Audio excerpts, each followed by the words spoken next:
السلام علیکم ورحمۃ اللہ وبرکاتہ۔ جیسا کہ آپ سب کو معلوم ہے کہ آج کا ہمارا ٹاپک لڑکیوں پر پابندیاں لگانے کی کیا وجہ ہے سے متعلق ہے۔ تو آئیے جانتے ہیں کہ لڑکیوں پر پابندیاں کیوں لگائی جاتی ہیں۔ ایک بار ایک لڑکی نے مولانا صاحب سے کہا کہ ایک بات پوچھوں۔ مولانا صاحب نے فرمایا، بولو بیٹی کیا بات ہے؟ لڑکی نے کہا، ہمارے سماج میں لڑکوں کو ہر طرح کی آزادی ہوتی ہے، وہ کچھ بھی کریں، کہیں بھی جائیں، اس پر کوئی خاص روک ٹوک نہیں ہوتی۔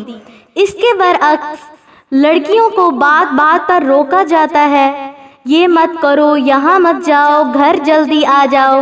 یہ سن کر مولانا صاحب مسکرائے اور فرمایا، بیٹی آپ نے کبھی لوہے کی دکان کے باہر لوہے کے گودام میں لوہے کی چیزیں پڑی دیکھی ہیں؟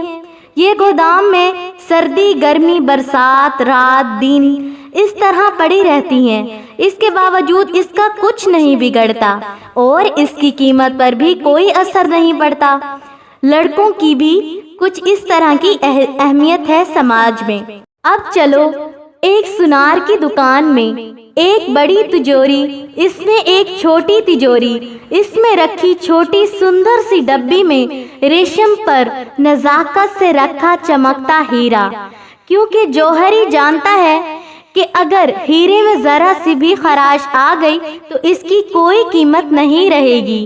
اسلام میں بیٹیوں کی اہمیت بھی کچھ اس طرح کی ہے، پورے گھر کو روشن کرتی جھلملاتے ہیرے کی طرح، ذرا سی خراش سے اس کے گھر والوں کے پاس کچھ نہیں بچتا۔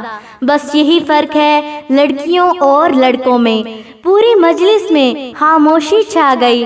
اس بیٹی کے ساتھ پوری مجلس کی آنکھوں میں چھائی نمی صاف صاف بتا رہی تھی لوہے اور ہیرے میں فرق۔ آپ سے التجا ہے کہ یہ پیغام اپنی بیٹیوں بہنوں کو ضرور سنائیں، دکھائیں اور پڑھائیں۔ جزاکم اللہ خیرا کثیرا فی الدنیا والآخرہ۔ السلام علیکم ورحمۃ اللہ وبرکاتہ۔